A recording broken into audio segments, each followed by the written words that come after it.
I'm Mackenzie Wells, 29, the eldest daughter who poured her heart into our family business. Campbell's Home Decor was my late mother's legacy, a luxury interior design company that became my passion too. Then one day, my father handed control to my sister Amber's boyfriend Jake, a man with charm but zero experience.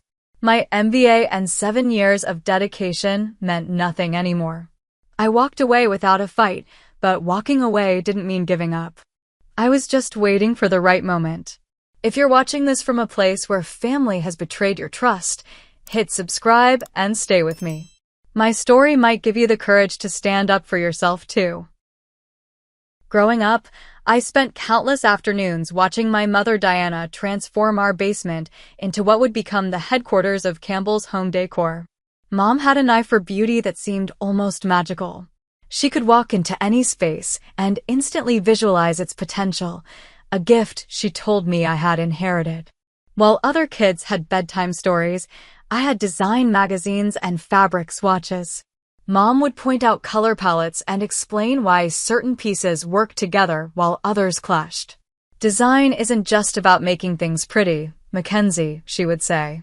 It's about creating spaces where life can happen beautifully.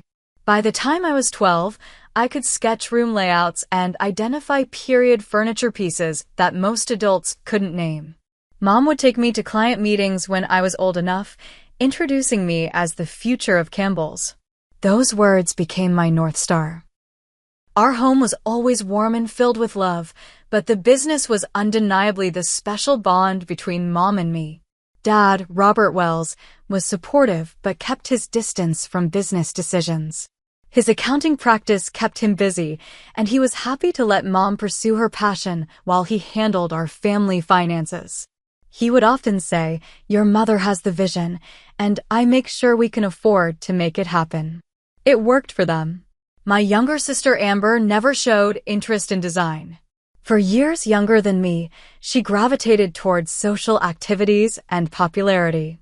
Mom tried to include her, but Amber would roll her eyes at fabric samples and mock my excitement over a perfectly executed room transformation.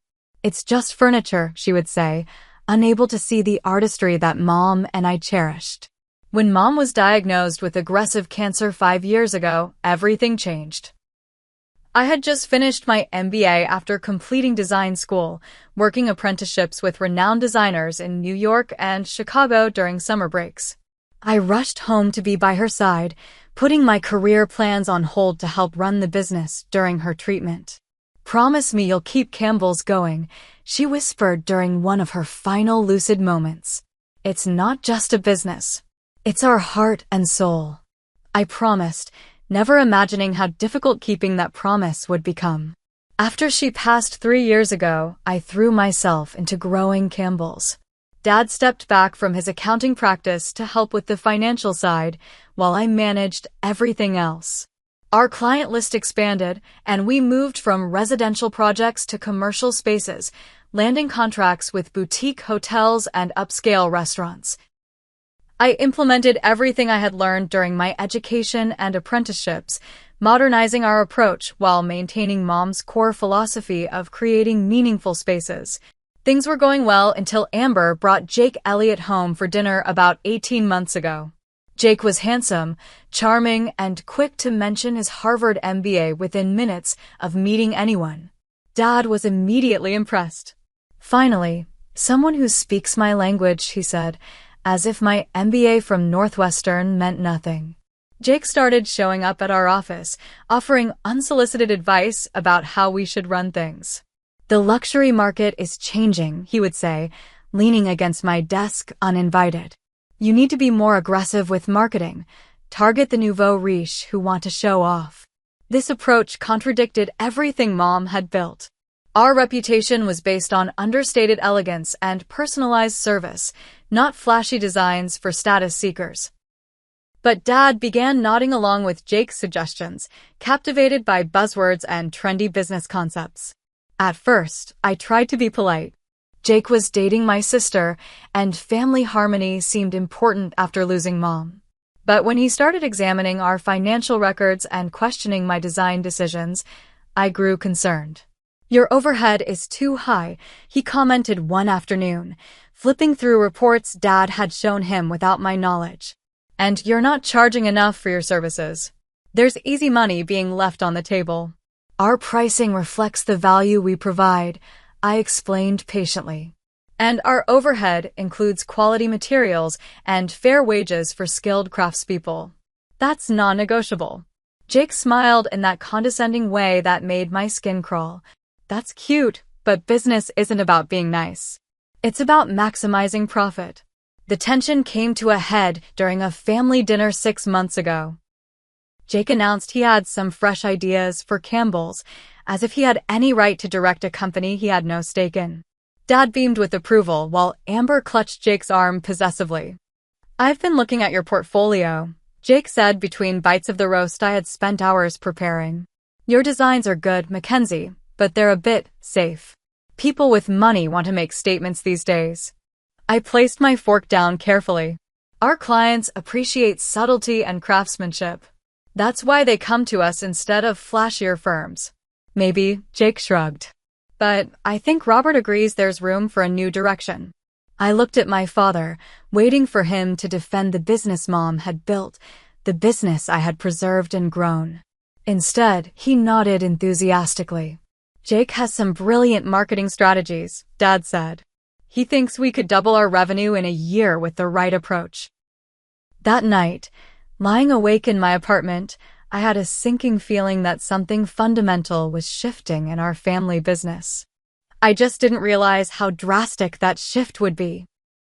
1 week later, Dad called an all-hands meeting at the office. This was unusual since we typically discussed business matters informally.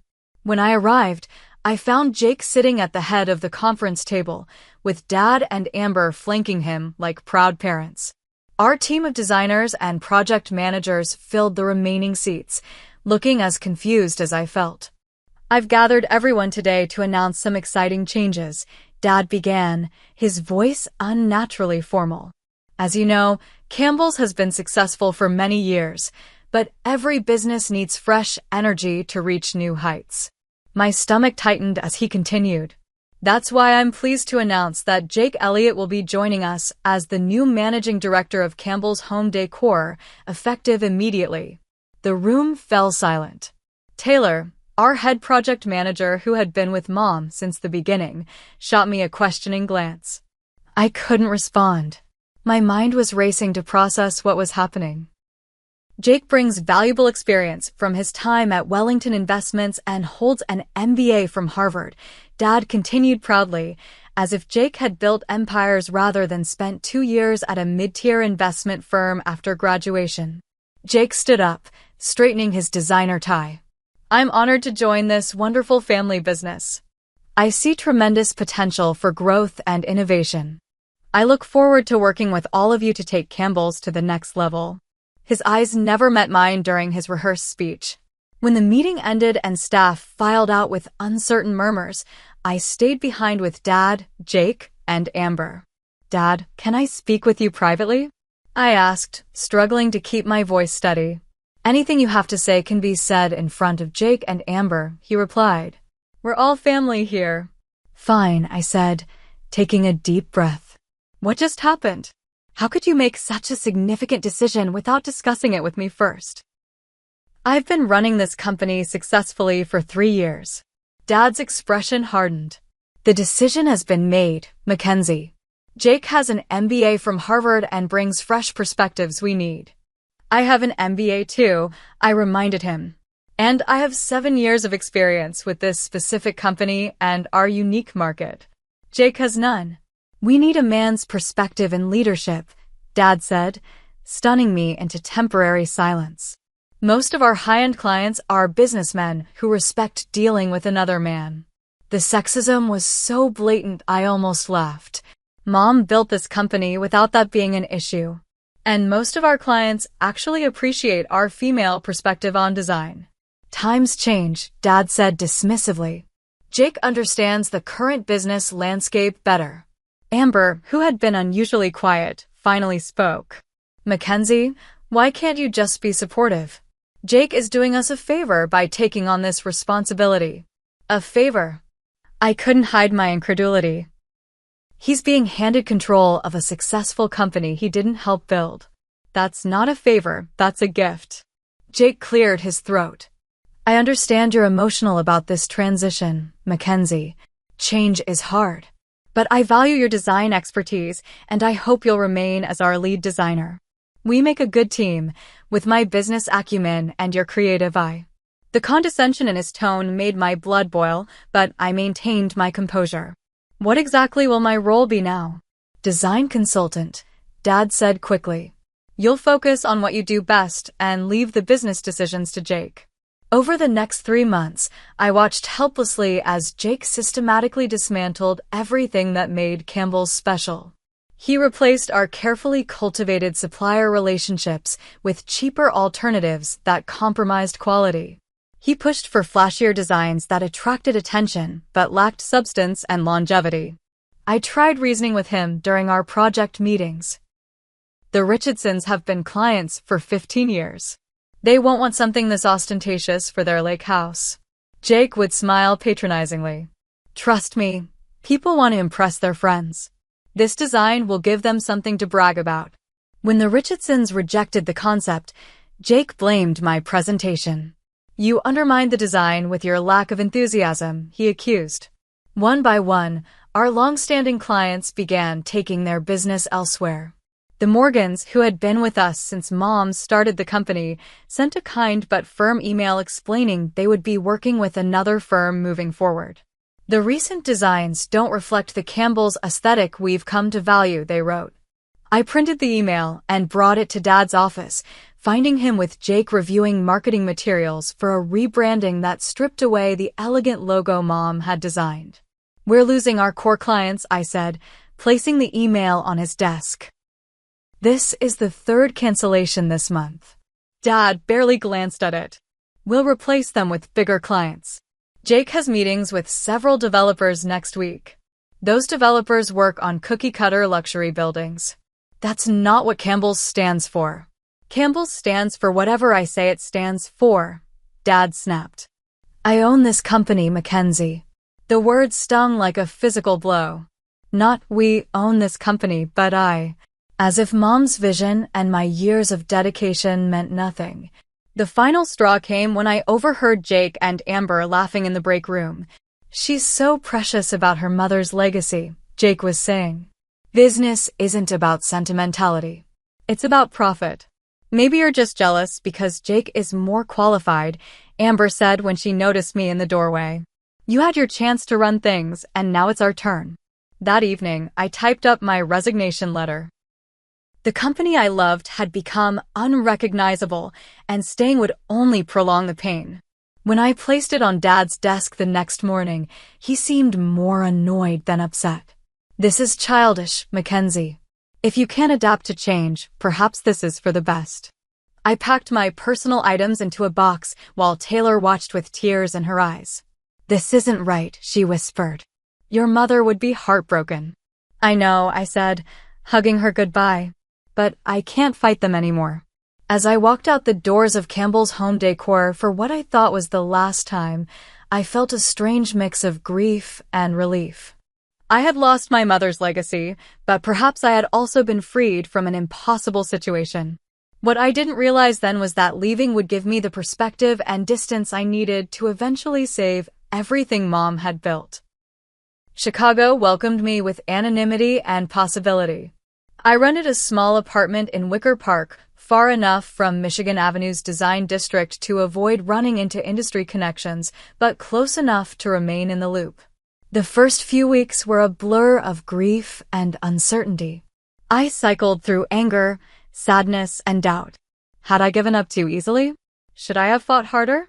But gradually, as winter turned to spring, I began to see my exile as an opportunity rather than a punishment.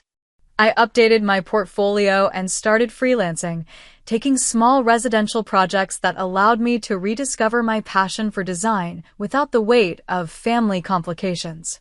3 months into my Chicago life, I received an email that would change everything.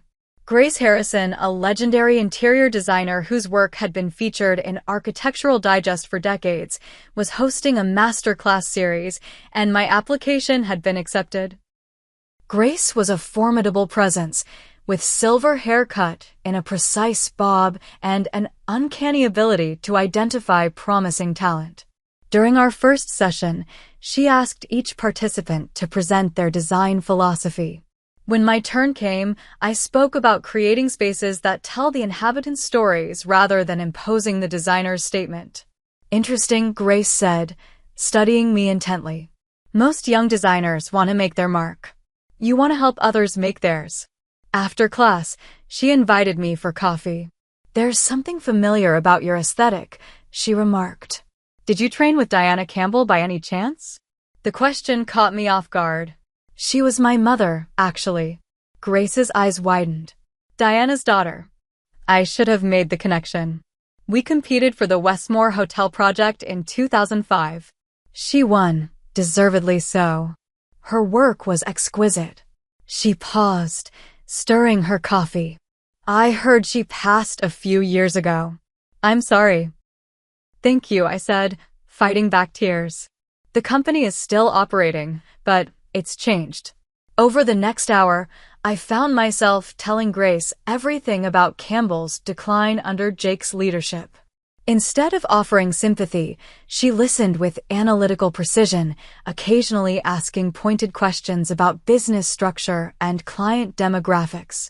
So they've abandoned quality and craftsmanship for quick profits and flashy designs, she summarized when I finished. A common mistake, but fatal in our industry. Reputation takes decades to build and moments to destroy. Exactly, I agreed. But my father doesn't see it. Fathers rarely do, Grace said cryptically. Then, with unexpected directness, would you like to apprentice with me, Mackenzie? Not as a student, but as an associate designer. I've been looking for someone with your sensibility. The offer was unexpected and thrilling. Working with Grace Harrison would be an education no design school could provide. I'd be honored, I said without hesitation. The apprenticeship proved transformative. Grace taught me to combine classic design principles with contemporary execution, to negotiate with contractors without compromising quality, and to manage client expectations without sacrificing vision. More importantly, she showed me how to run a design business with uncompromising integrity. Never chase trends or clients, she advised. Create work of such distinct quality that they chase you. While learning from Grace, I built my digital presence, creating a portfolio website and cultivating relationships with industry publications. I contributed articles to design blogs and judged student competitions, establishing myself as a voice in the field independent of Campbell's legacy. Meanwhile, I maintained a connection to my former life through Taylor, who still worked at Campbell's. Our weekly phone calls kept me informed about the company's deterioration. They lost the Blackwood Estate project, Taylor reported 6 months after my departure. Jake presented this gaudy concept with gold fixtures everywhere. William Blackwood actually laughed. What did Dad say? I asked. He blames the clients for being too conservative. But Jake's burning through our reputation faster than anyone anticipated. 3 more designers quit last week. As months passed, the reports grew more alarming. Jake had begun cutting corners on materials, substituting inferior products while charging premium prices. Projects were running over budget and behind schedule.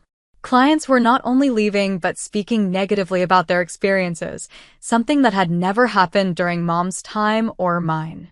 The Henderson renovation was a disaster, Taylor told me nearly a year after I'd left. The custom cabinetry arrived with the wrong finish, and Jake tried to convince them it was an improvement over what they ordered. James Henderson threatened to sue. I winced, remembering how I'd nurtured that relationship over years of careful work. How bad is it financially? Your dad won't share the numbers anymore, but suppliers are calling about overdue payments. Jake keeps saying some big deal is about to close that will solve everything, but nothing materializes. I was digesting this information when Grace entered my workspace, holding her phone. Mackenzie, I just had the strangest call. A woman named Eleanor Blackwood is desperately trying to reach you. Says she worked with your mother years ago. Eleanor Blackwood was indeed a longtime client whose primary residence we had designed before Mom got sick. I called her immediately. "Mackenzie, thank goodness," she answered. "William and I are in a terrible situation. We hired Campbell's to design our new lake house based on our history with your mother and you. But this dreadful man Jake has created an absolute nightmare. The project is 6 months behind, nothing matches our specifications, and now he's demanding more money." My heart sank. "I'm so sorry, Eleanor. I don't work with Campbell's anymore. That's precisely why I'm calling. We fired them yesterday. We want to hire you directly. Would you consider taking over the project?" The request presented a moral dilemma. Taking a client from my family's business felt disloyal, even under the circumstances. But allowing the Blackwoods to suffer for Jake's incompetence seemed equally wrong. "I'd need to see what's been done so far," I said cautiously. "Everything. We'll pay whatever it takes to salvage this disaster." After consulting with Grace, who advised me to rescue the clients without trying to rescue the company, I accepted the Blackwoods project. Their satisfaction led to referrals, and soon I was fielding requests from other former Campbell's clients. A pattern emerged in their stories.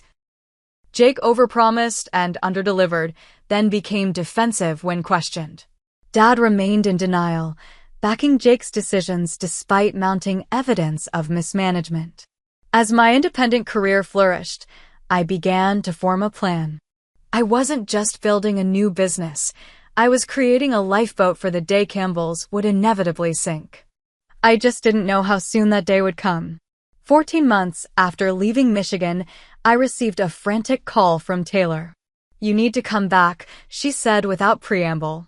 "Jake's been moving money around, taking out loans against company assets. I think he's been embezzling. And your dad refuses to see it." That night, I booked a one-way ticket home. My exile had given me strength, knowledge, and perspective. Now it was time to return and face the mess Jake had created before nothing remained of Mom's legacy.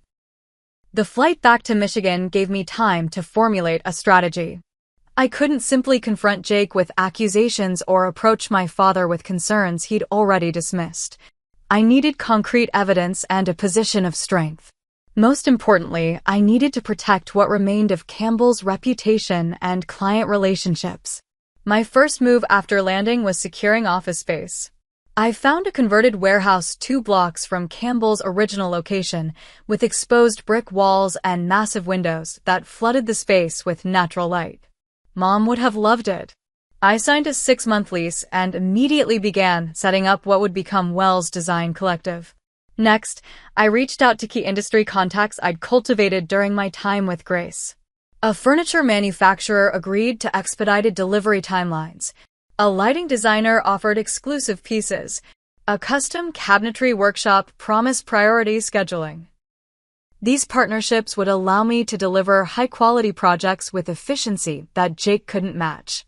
With the business infrastructure in place, I began reconnecting with former clients, not to poach them, but to re-establish relationships that had been damaged under Jake's leadership.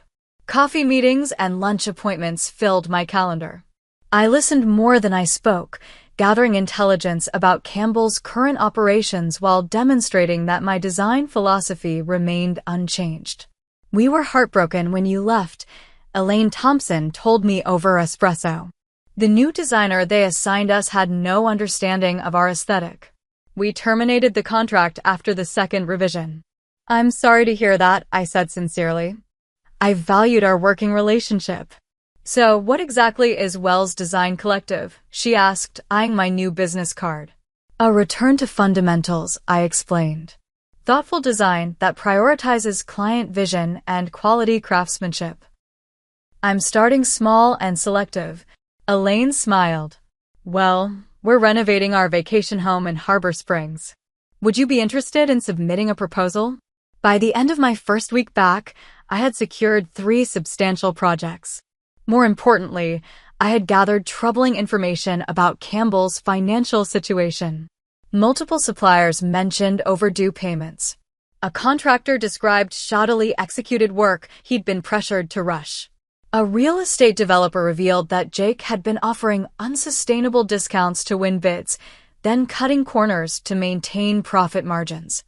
I needed inside information, so I invited Taylor for dinner at my apartment. She arrived looking exhausted, with dark circles under her eyes. "It's worse than I thought," she said after her first glass of wine. "Jake's been taking out loans using company assets as collateral. The custom furniture warehouse is mortgaged to the hilt. He's been paying old debts by taking on new ones, and the whole house of cards is about to collapse." "Has he been keeping 2 sets of books?" I asked. Taylor nodded. "Your father sees the sanitized version. Jake handles all financial reporting now." "And the design team?" "Down to 3 people from our original 12. Everyone with any talent has quit. They're using contract designers who don't understand the Campbell's standard." I took a deep breath. "Taylor, I'm planning to hire experienced designers for Wells Collective. Would you be interested?" She looked surprised. "Are you offering me a job?" "I'm offering you the position of project director. Same salary, better working conditions, and no Jake." Taylor didn't hesitate. "I'm in. And I know Riley and Connor would follow in a heartbeat."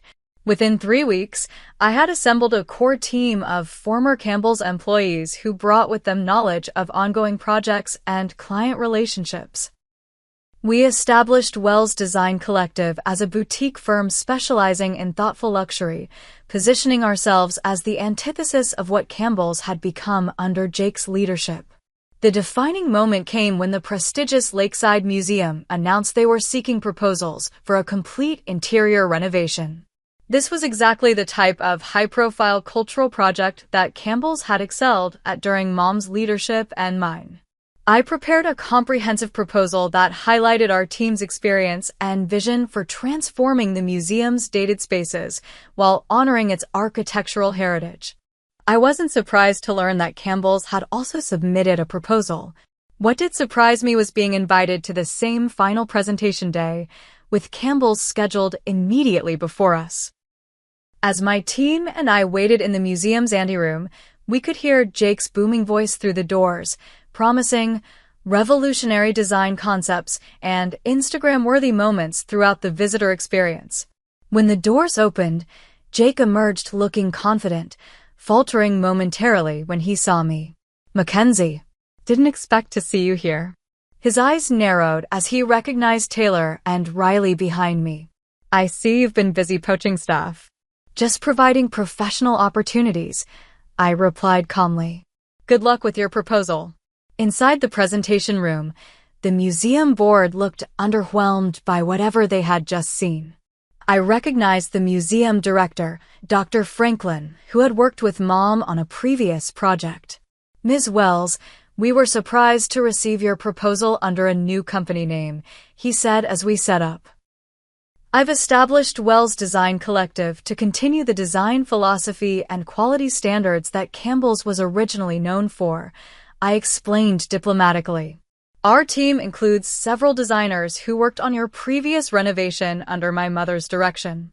Our presentation focused on enhancing visitor experience through thoughtful space planning and lighting design, creating contemplative areas that would complement the artwork rather than compete with it. We presented material samples, lighting concepts, and detailed budgets with realistic timelines. When we finished, Dr. Franklin removed his glasses. "This is precisely the approach we were hoping for." The contrast with the previous presentation couldn't be more stark. 2 days later, we received word that Wells Design Collective had been awarded the museum contract. Local design publications covered the story, noting that the daughter of Campbell's founder had returned with her own firm to secure a prestigious project. That evening, my phone rang with my father's number. "What the hell do you think you're doing?" he demanded without greeting. "You're deliberately undermining our family business." "I'm running my own design firm, Dad. I'm not responsible for Campbell's losing the museum contract. You took our employees and our clients." I hired designers who were unhappy, and I accepted projects from clients who approached me. That's business. It's betrayal, he snapped. Your mother would be ashamed. The accusation stung, but I held firm. Mom built Campbell's on quality, integrity, and genuine relationships. I'm honoring those values. Can Jake say the same? Dad hung up without answering. Later that night, Amber called. You need to back off, she said, her voice tight. Jake says you're trying to sabotage Campbell's out of spite. I'm building my own business, Amber. If that's threatening to Jake, perhaps he should examine why. He says you're spreading rumors about financial problems. I haven't needed to spread rumors. The industry is small, and word gets around when suppliers aren't being paid. There was a pause. Is that true? About suppliers not being paid? The doubt in her voice was the first crack in her unwavering support of Jake. Ask Dad to show you the actual books, not whatever reports Jake is presenting. The collision course between Wells Design Collective and what remained of Campbell's Home Decor reached its peak at the annual Midwest Design Excellence Awards. Both firms had submitted projects, and both had been nominated in the residential renovation category. The gala event brought together everyone in the regional design community. I arrived with my team, dressed in a midnight blue gown that had been Mom's favorite. Across the room, I spotted Jake, Amber, and my father at the Campbell's table. Dad looked older than when I'd left, the strain of the business troubles evident in his posture. When our category was announced, tension filled the room. The presenter opened the envelope. The award goes to Wells Design Collective for the Blackwood Lake House Resurrection. As I accepted the award, I acknowledged the Blackwoods' trust and my team's dedication. Without directly mentioning Campbell's, I spoke about upholding design traditions while embracing innovation. From the corner of my eye, I saw Jake leave the table abruptly, my father staring after him with a puzzled expression. Later, as guests mingled during dessert, Eleanor Blackwood approached my father. I couldn't hear their conversation, but Dad's face grew increasingly troubled as she spoke, occasionally glancing in my direction. For the first time, I saw doubt cross his features. The evening marked a turning point. Within days, industry whispers about Campbell's financial troubles grew louder. I learned through Taylor's contacts that Jake was attempting to sell the company's valuable material library and antique furniture collection, assets that had been accumulated over decades and formed part of Campbell's design heritage. Time was running out. If I wanted to save anything of Mom's legacy, I would need to act quickly and decisively. Jake's response to losing the museum contract and design award was swift and vindictive. He began calling my clients, offering dramatic discounts to lure them back to Campbell's. When that failed, he shifted to more underhanded tactics. I just got the strangest call from the Harrison project contractor, Riley reported one morning. He said he received an email claiming our firm is under investigation for permit violations. The email came from an anonymous account, but the language matches Jake's proposal style exactly. These sabotage attempts were annoying but ultimately ineffective. More concerning was what we discovered when Connor's friend at the county records office called with disturbing news. Jake filed paperwork to sell the Campbell's warehouse property, Connor announced, placing the documents on my desk. The building your mother converted when she first expanded the business. I examined the listing agreement with growing alarm. The warehouse, which housed Campbell's custom furniture inventory and material library, was being offered at well below market value, suggesting desperation. He's liquidating assets, I concluded. But why sell the warehouse when it's essential to operations? The answer came from an unexpected source. During a site visit to the Thompson renovation, I encountered Madison Reed, a junior designer who had stayed at Campbell's after my departure. Mackenzie, thank goodness, she said, pulling me aside. I've been wanting to contact you, but Jake monitors our communications. The warehouse sale isn't the half of it. He's been moving valuable inventory out at night. Antique pieces, custom furniture for client projects, even the material archives. No one knows where it's going. Have you told my father? Madison shook her head. Jake handles all communication with Robert now. None of us have direct access. This information pushed me to take a calculated risk. I needed to see Campbell's financial records for myself, but I had no legitimate access. However, I knew someone who did. I called Amber and suggested meeting for coffee, framing it as a sister reconnection rather than a business discussion. To my surprise, she agreed. The coffee shop was neutral territory, a place we'd frequented during high school. Amber arrived looking thinner than I remembered, her normally perfect appearance slightly disheveled. "You look well," she said defensively, as if my apparent success was a personal affront. "Thanks. How are you really?" I asked, setting aside prepared talking points in favor of genuine concern. Her carefully maintained facade cracked slightly. "Fine. Busy. The business takes a lot of Jake's time." "And how is the business?" Amber stirred her latte unnecessarily. "Great. Jake has big plans." "That's not what I've heard," I said gently. "Industry contacts tell me Campbell's is in serious financial trouble." "Your contacts are wrong," she snapped. "Jake says we're in a temporary cash flow situation while investing in expansion." "Amber, you're my sister. Despite everything, I care about you and Dad. I'm worried that Jake isn't being honest about Campbell's finances. You're just jealous because Jake is succeeding where you couldn't. If he's succeeding, why is he selling the warehouse below market value? Why are suppliers not being paid? Why has the staff been reduced to a skeleton crew?" Amber's hand trembled slightly as she set down her cup. "Those are strategic decisions. They're desperation moves," I countered. "Amber, please just look at the actual financial records. Not the reports Jake prepares for Dad, but the real books." "You think I don't know what's happening in my own company?" she demanded, but uncertainty had crept into her voice. "I think Jake is very good at controlling information. Just promise me you'll check. For Mom's sake, if not for mine." After Amber left, I wasn't sure if I'd made progress or pushed her further into Jake's camp. My answer came 3 days later when she appeared at my office unannounced, looking pale and shaken. "I need to talk to you," she said urgently. "Not here."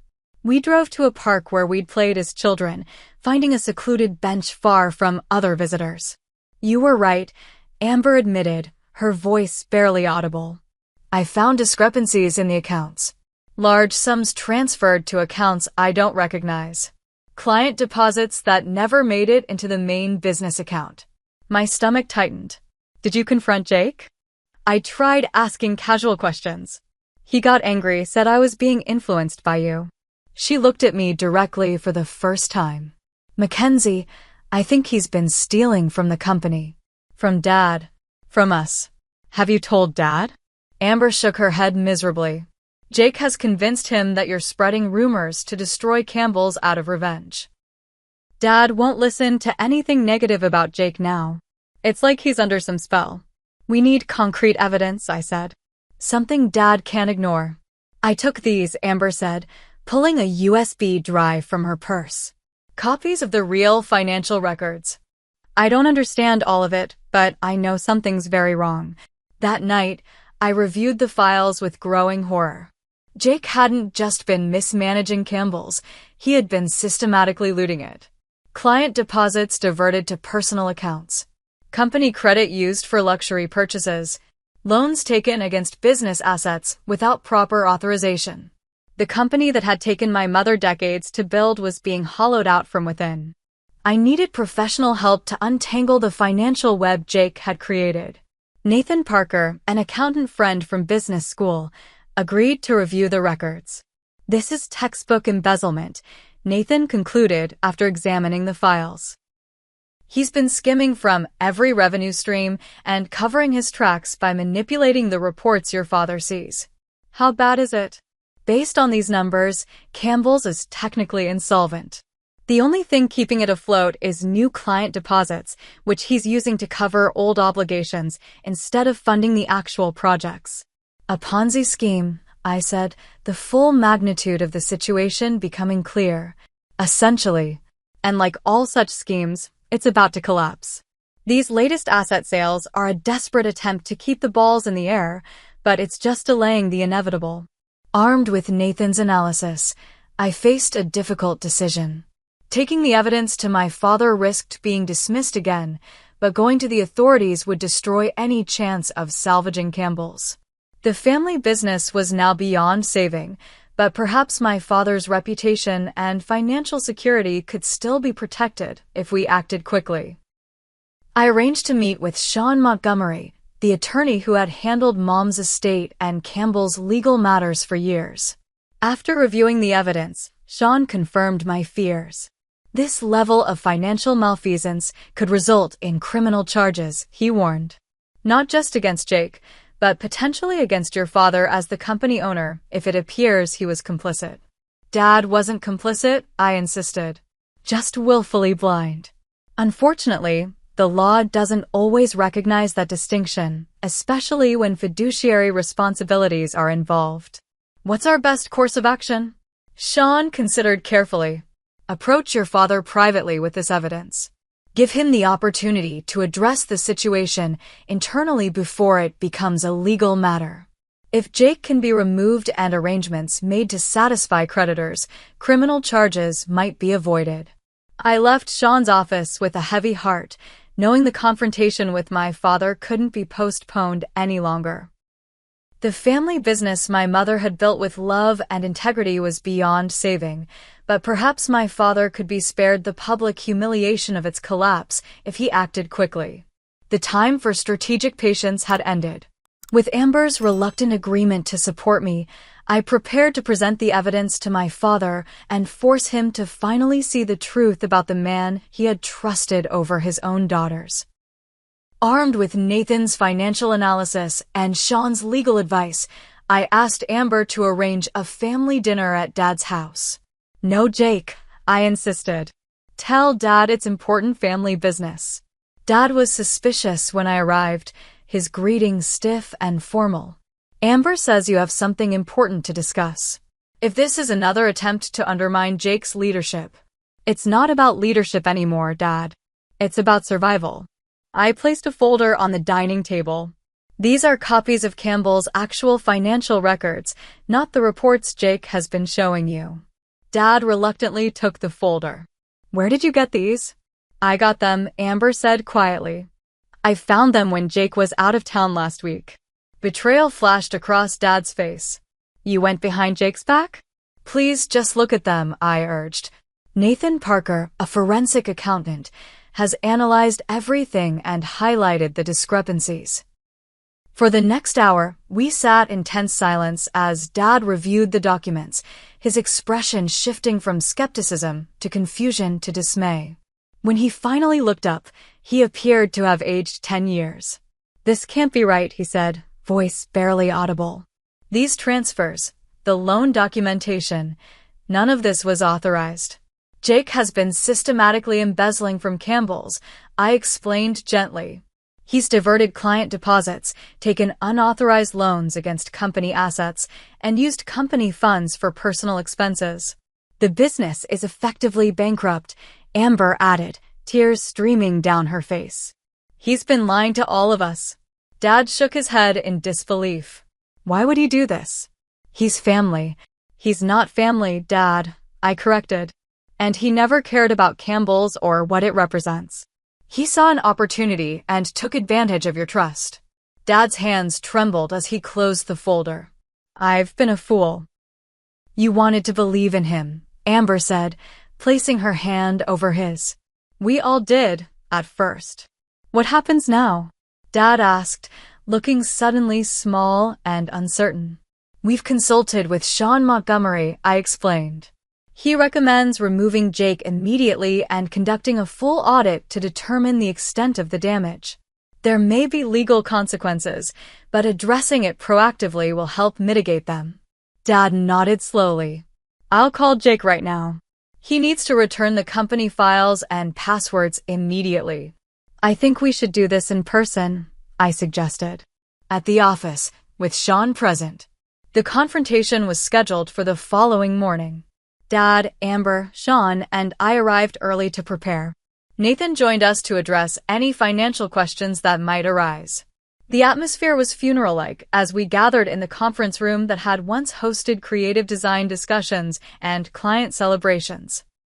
Jake arrived precisely at 9, his confident stride faltering when he saw all of us waiting. "What's this, a family meeting?" "You should have told me, Robert. I would have brought coffee and pastries." "Sit down, Jake," Dad said, his voice firmer than I'd heard in months. "We need to discuss some financial discrepancies that have come to light." Jake's smile remained fixed, but his eyes darted between us. "Financial discrepancies? I just reviewed the quarterly numbers with you last week. Everything's on track for our best year yet." "Not according to the actual books," I said, sliding copies of the incriminating documents across the table. "These show a very different picture." Jake barely glanced at the papers. "I don't know what amateur analysis you've done, Mackenzie, but these numbers are being taken out of context. Business finances are complex, especially during an expansion phase." "Expansion?" Dad's voice rose. "The company is insolvent. You've been stealing client deposits and diverting funds to personal accounts." "That's a serious accusation," Jake said, his casual tone at odds with the beads of sweat forming on his forehead. "And completely unfounded. I've made some necessary financial adjustments to position Campbell's for future growth." "Adjustments like the $180,000 transferred to your personal account labeled as supplier payments?" Nathan asked, highlighting the transaction on his copy of the records. Jake's facade began to crack. "Temporary transfers for tax efficiency. All documented and above board." "Or the loans taken against company assets without board approval?" Sean added. "Those alone constitute fraud, Mr. Elliott." Jake's expression hardened as he realized the depth of evidence against him. "Robert, this is clearly an orchestrated attack by your daughters. They've been trying to undermine me from day one, jealous that you recognized my superior business acumen." Dad remained unmoved. "The numbers speak for themselves, Jake. You've betrayed my trust and nearly destroyed my family's business." "Amber," Jake turned to my sister pleadingly. "You know I've been working tirelessly for Campbell's future. Don't tell me you believe these distortions." Amber wouldn't meet his gaze. "I saw the records, Jake. I found your hidden files." For a moment, genuine shock registered on Jake's face, quickly replaced by calculation. "So that's how it is. The Wells women closing ranks." He leaned back, a new strategy forming. "Fine. You want me out? Buy me out. I own 20% of Campbell's now, per the agreement Robert signed last year." This was news to me. I looked at Dad in alarm. "The ownership transfer was predicated on performance benchmarks that haven't been met," Sean interjected smoothly. "And it would be invalidated by the fraudulent activities documented here regardless." Jake's composure finally shattered. "You think you've won? Campbell's is already dead. I've been the only thing keeping it afloat while your precious Mackenzie has been poaching clients and staff."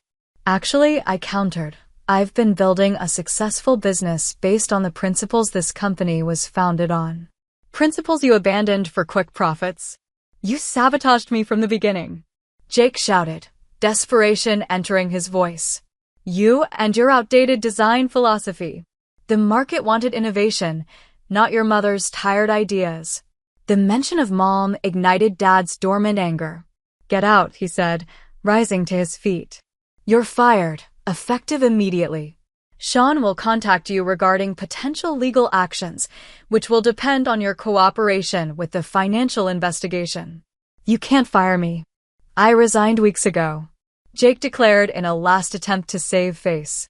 "I've already accepted a position with a real design firm in New York. Campbell's was just a stepping stone." "Then consider your association with this stepping stone terminated," Dad replied coldly. "Surrender your keys and company devices before you leave." After Jake stormed out, the silence in the conference room was deafening. The confrontation had provided a moment of vindication, but it didn't change the dire reality of Campbell's situation. "What happens now?" Amber asked quietly. Sean cleared his throat. We need to assess the full financial damage and notify affected clients. There will be difficult conversations with creditors and suppliers. Can Campbell survive this? Dad asked, looking directly at me for the first time in months. I wished I could offer reassurance, but honesty was needed now more than ever. Not in its current form. The financial damage is too severe, and the reputation has been significantly compromised. Dad nodded slowly, accepting this truth with surprising calmness. Your mother built something beautiful, and I let it be destroyed. I should have trusted you, Mackenzie. I was wrong, and I'm sorry. His apology, so long awaited, brought unexpected tears to my eyes. I'm sorry too, Dad. I should have fought harder instead of walking away. What would Diana do now? He asked, a question that hung in the air between us. After a moment, I realized we all knew the answer. Mom would find a way to rebuild, not from ego or pride, but from love for the work itself and the people it served. The path forward suddenly became clear. In the weeks following Jake's departure, the full extent of Campbell's deterioration became painfully clear. Beyond the financial devastation, which included nearly $1.2 million in misappropriated funds, the company's reputation had suffered irreparable damage. Incomplete projects, inferior materials, and broken promises had tarnished the Campbell name that Mom had worked so diligently to establish. Dad, Amber, and I gathered at the house for what felt like a funeral planning session rather than a business meeting. The dining room table was covered with financial statements, legal documents, and lists of outstanding obligations. The lawyers say bankruptcy is our best option, Dad said, his voice hollow. It would limit personal liability and provide some protection from creditors. I looked around the room, at the family photos on the walls and Mom's design awards displayed in the cabinet. Bankruptcy might make financial sense, but it would mean the final death of her dream. There might be another way, I said carefully. A different path that honors what Mom built while acknowledging the reality we face. Dad and Amber looked up expectantly. Wells Design Collective has been profitable from day one. We have a strong client base, a talented team, and most importantly, we operate with the same values and standards that made Campbell's successful originally. What are you suggesting? Dad asked. A merger of sorts. Not of the legal entities, since Campbell's debt burden makes that impossible, but of the essence of both companies. We could create a new business structure that preserves the best elements of Campbell's while building on what I've established with Wells. Amber looked skeptical. After everything that's happened, you'd be willing to work with us again? Not just work with you, I clarified. Create something new together, with clear roles based on our respective strengths. Dad's financial oversight, your networking abilities, and my design and operational leadership. Dad's eyes brightened for the first time in months. Campbell and Wells Design. Your mother would like that. The merger wasn't simple. It required careful legal structuring to ensure Wells Design Collective wouldn't inherit Campbell's debts while still allowing us to service existing Campbell's clients who wished to continue their projects. Sean and Nathan worked tirelessly to create an arrangement that would satisfy creditors while protecting our new venture. While the legal details were being finalized, we faced the more immediate challenge of rebuilding trust with clients, suppliers, and the design community. I suggested transparency as our guiding principle. We need to acknowledge what happened and take responsibility, even for actions that weren't ours, I explained during a strategy session. No excuses, just a clear commitment to making things right. Dad nodded. I'll personally speak with every client Jake misled. They deserve that much. Those conversations were difficult but necessary. Some clients were understandably angry and chose to walk away. Others, particularly those with long-standing relationships with the family, were willing to give the new enterprise a chance. William Blackwood, whose lake house had become Wells Design Collective's signature project, became an unexpected ally. Diana helped us create our primary residence 20 years ago, he told Dad during a reconciliation meeting. We never doubted Mackenzie's abilities, just the direction Campbell's had taken. If you're reuniting forces, we'd like to discuss our downtown office renovation. This vote of confidence from a prominent client helped open doors with others. Gradually, project by project, we began rebuilding what had been lost. The physical merging of our operations provided a symbolic fresh start. We moved into a new space that combined elements from both companies, the elegant client reception area from Campbell's and the collaborative work studios from Wells. Mom's original drafting table, which Dad had kept in storage, became the centerpiece of my new office. She always said her best ideas came while working at this table, Dad remarked as we positioned it near the windows. She'd be proud to see you using it now. Amber, who had surprised everyone by enrolling in a design management course, took charge of client relations.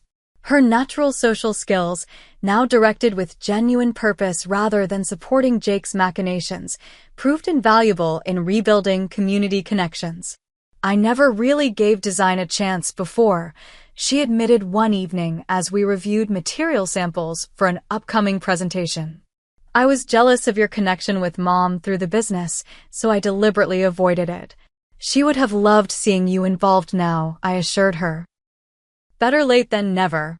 6 months after Jake's departure, our new company, officially named Campbell Wells Design, secured the contract that would mark our true rebirth, a comprehensive redesign of the historical Westmore Hotel, the same project Mom had won against Grace Harrison years earlier. The evening after the contract signing, Dad, Amber, and I sat in the small garden behind the house, sharing a bottle of wine. I keep thinking about your mother, Dad said, gazing at the rose bushes she had planted. When she started Campbell's, everyone told her it wouldn't last 6 months. She proved them wrong through sheer determination and talent. She also knew when to adapt, I added. Remember how she embraced digital design tools when everyone else was still working exclusively with hand drawings?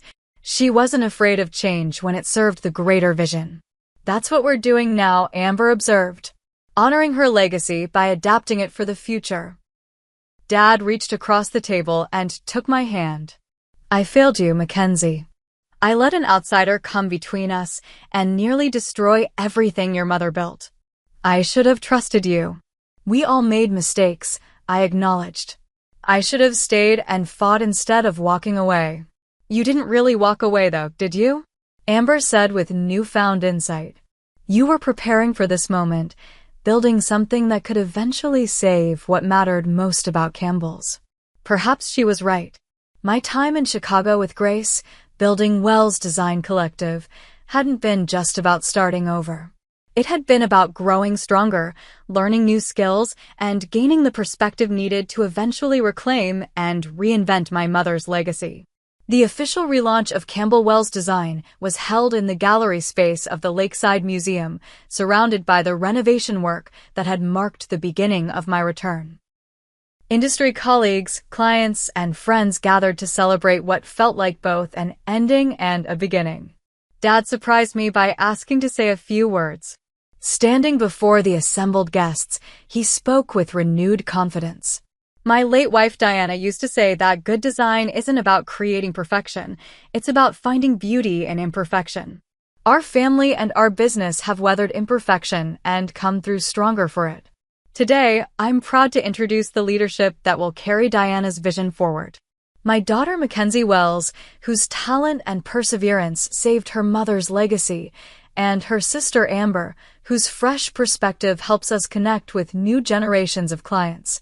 Together, they represent the best of Campbell Wells Design, rooted in tradition but always evolving. As applause filled the room, I felt Mom's presence more strongly than I had in years. Not as a painful absence, but as an enduring influence that had guided me even during our darkest times. Later that evening, I found myself alone in the office, sitting at Mom's drafting table. Running my fingers along the worn edge where her hand had rested thousands of times, I felt a sense of completion. The business she had started had nearly been destroyed, but its essence, the commitment to creating spaces of beauty and meaning, had survived. My journey from trusted daughter to ousted heir to company savior had taught me that legacy isn't something static to be preserved. It's a living thing that must be nurtured, adapted, and sometimes completely reimagined. By letting go of Campbell's home decor as it had existed, we had created space for Campbell Wells' design to emerge, something that honored the past while embracing the future. As I turned off the lights and prepared to leave, I whispered, "We did it, Mom." Not exactly as planned, but maybe even better. The journey had been painful, but the lesson was profound. Sometimes we need to lose something to truly understand its value. And sometimes, from the broken pieces of what was, we can build something even stronger than before. What painful loss have you experienced that eventually led to unexpected growth? I'd love to hear your stories of resilience and rebirth in the comments below. And if you found my journey meaningful, please like, subscribe, and share with others who might need encouragement during their own difficult transitions. Thank you for listening, and remember that sometimes our greatest setbacks are actually setting us up for an even better comeback.